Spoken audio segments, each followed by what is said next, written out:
Assalamualaikum warahmatullahi wabarakatuh. Perkenalkan, saya Nifika Faskuri. Kami dari kelompok 1 PIAUD kelas 6A. Adapun tujuan kami membuat video ini untuk memenuhi tugas dalam mata kuliah Sejarah Islam di Asia Tenggara. Adapun materi yang akan kami bahas yaitu berjudul Kedatangan Islam dan Islamisasi di Asia Tenggara. Untuk semua yang menonton video ini, kami harapkan agar memberi saran, komentar, ataupun kritikan yang membangun agar dapat kami perbaiki untuk tampilan video-video selanjutnya. Materi yang pertama akan dijelaskan oleh rekan saya yaitu Mona Fairuz. Kepada Mona kami persilahkan.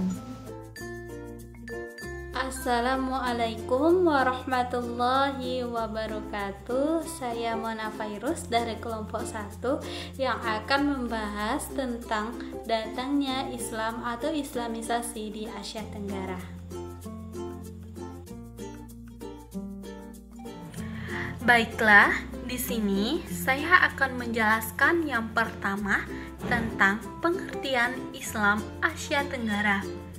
Islam Asia Tenggara merupakan suatu gugusan kepulauan atau benua maritim Nusantara yang mencakup tidak hanya wilayah negara Indonesia, tetapi wilayah Muslim, diantaranya Malaysia, Thailand, Singapura, Filipina, dan Java.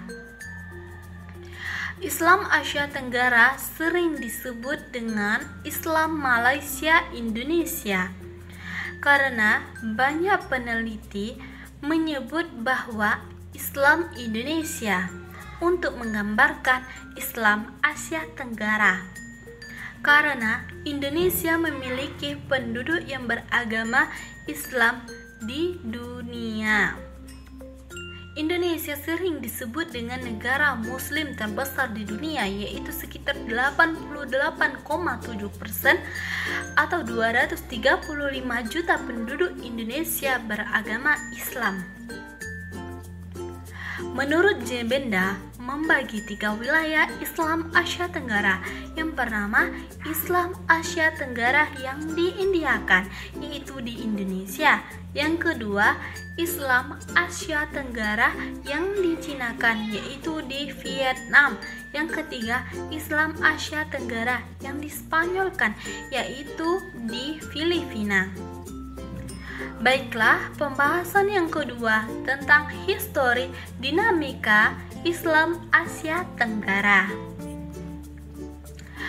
Kehadiran Islam di Nusantara berlangsung secara terencana dan tanpa militer. Agama Islam dibawa oleh para ulama yang alim yang membawa misi penyebaran Islam di Nusantara. Berbeda dengan agama Kristen yang dibawa secara kolonialis dari Belanda. Para ulama membawa misi perdamaian, bukan peperangan. Yang dibawa oleh para ulama adalah ilmu, bukan senjata. Menurut Thomas Arnold, bahwa sketsa di atas menggambarkan bahwa sejarah dakwah Islam di Kepulauan Nusantara, tetapi cukup bukti-bukti yang menunjukkan adanya pelaksanaan dakwah Islam yang berjalan dengan penuh damai selama 600 tahun terakhir. Ajakan dan bujukanlah yang mewarnai gerakan dakwah Islam itu di Nusantara.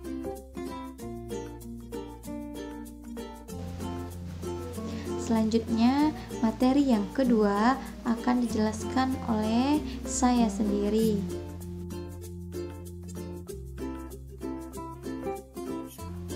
Baiklah, Materi yang selanjutnya akan saya jelaskan yaitu tentang penyebaran dan teori kedatangan Islam di Nusantara.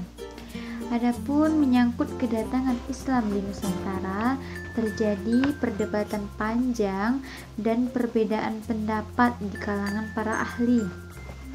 Kenapa begitu? Karena sejumlah teori yang membicarakan mengenai asal muasal Islam yang berkembang di Nusantara. Teori itu dikemukakan oleh beberapa sarjana dari Belanda. Teori Gujarat mengatakan bahwa Islam berkembang di Nusantara bukan berasal dari Persia atau Arabia, melainkan dari orang-orang yang berimigrasi dan menetap di wilayah India, kemudian membawanya ke Nusantara. Teori ini berdasarkan pendapatnya melalui mazhab dan teori nisan. Jadi, menurut teori ini, mazhab dan dianut oleh umat Islam di Nusantara dengan umat Islam di Gujarat. Mazhab yang dianut oleh kedua komunitas muslim ini adalah mazhab Syafi'i. Yang kedua yaitu teori Bengal menyatakan bahwa Nusantara itu berasal dari daerah Bengal. Menurut Fatimi, pada teori nisan, model dan bentuk nisan Malik As-Sali yaitu merupakan raja dari Pasai berbeda sepenuhnya dengan batu nisan yang terdapat di Gujarat. Karena itulah Islam juga berasal dari sana menurut mereka. Lalu teori yang ketiga yaitu teori Coromandel dan Maraban mengatakan bahwa Islam itu berkembang di Nusantara, berasal dari Coromandel dan mazhab. Terus teori yang keempat yaitu teori Arabia. Menurut Thomas, bahwa para pedagang Arab juga menyebarkan Islam ketika mereka dominan berdagang dari barat ke timur sejak awal-awal abad Hijrah. Hal ini didasarkan pada sumber-sumber Cina yang mengatakan bahwa menjelang akhir abad ke-7, seorang pedagang Arab menjadi pemimpin sebuah pemukiman Arab di pesisir pantai Sumatera Barat. Teori yang kelima yaitu teori Persia. Ini berdasarkan pada teori mazhab juga, ditemukan karena adanya peninggalan mazhab keagamaan di Nusantara dan di Jawa. Terus teori yang selanjutnya, teori yang keenam yaitu teori Mesir. Ini mendasar pada teori mazhab bahwa persamaan mazhab yang dianut oleh penduduk Mesir yaitu mazhab Syafi'i. Sama juga ya, berarti kedatangan Islam di Asia Tenggara itu melalui suatu proses yang damai dan berlangsung secara berabad-abad. Masuknya Islam ke berbagai wilayah di Asia Tenggara tidak dalam satu waktu yang bersamaan, tetapi berlangsung secara lama dan berabad-abad. Islam di Asia Tenggara pada awalnya diperkenalkan melalui hubungan perdagangan dan perkawinan. Bisa terjadi perkawinan lokal. Islam menjadi agama mayoritas di 3 wilayah yaitu Indonesia, Malaysia, dan Brunei Darussalam. Karena ini menjadi faktor pendukung dalam proses sosial, budaya, politik, dan penduduk.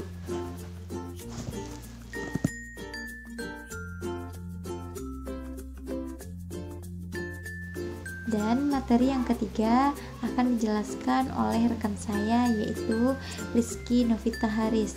Kepada Rizky, waktu dan tempat kami persilahkan.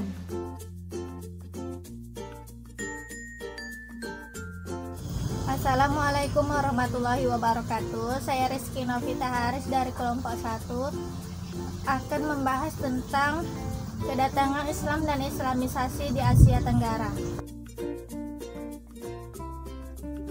Baiklah, saya akan menjelaskan materi keempat, yaitu tentang pola masuknya Islam di Asia Tenggara yang melalui dua pola yang berbeda. Pertama, Islam masuk melalui masyarakat kalangan menengah yang terjadi di daerah Sumatera. Yang kedua, Islam masuk melalui masyarakat kalangan elit, yaitu para penguasa kerajaan yang terjadi di Kepulauan Jawa dan daerah timur di Indonesia.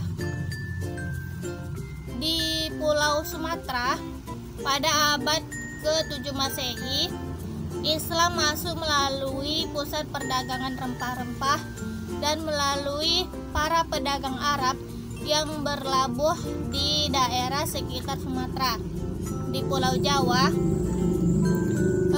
Islam masuk diperkirakan berasal dari Malaka, yang dapat dibuktikan dengan adanya penemuan-penemuan batu nisan di daerah Troloyo dan daerah Gresik. Pada penyebaran di Pulau Jawa ini berlangsung secara akulturasi budaya setempat dan melalui jalur hubungan, karena para pedagang yang berlabuh di Pulau Jawa menikah dengan masyarakat setempat. Terdapat 9 tokoh Islam yang terkenal disebut dengan Wali Songo. Selanjutnya di Pulau Kalimantan, Maluku, dan Sulawesi. Masuknya Islam di pulau ini melalui penguasaan kerajaan dan melalui jalur hubungan serta pelayaran internasional. Selanjutnya materi kelima, yaitu perkembangan keagamaan dan peradaban Islam di Asia Tenggara yang tidak terlepas dari interaksi masyarakat dengan para pedagang dari Arab dan dari India. Bahasa Melayu dipergunakan secara khusus untuk berinteraksi dengan masyarakat, dan terdapat persamaan di bidang pendidikan, yaitu belajar huruf-huruf Al-Quran, dan bahasa lokal diperluas dengan kosakata dan gaya bahasa Arab. Baiklah, sekian presentasi dari saya, materi 4 dan 5. Lebih dan kurang saya mohon maaf.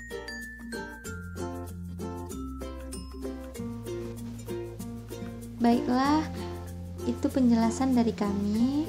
Untuk semua yang menonton video ini, kami harapkan agar memberikan komentar, kritik, ataupun saran yang membangun agar dapat kami perbaiki untuk tampilan video-video selanjutnya. Terima kasih telah mendengarkan presentasi dari kelompok kami. Apabila terdapat kesalahan dan kejanggalan, kami mohon maaf yang sebesar-besarnya. Assalamualaikum warahmatullahi wabarakatuh.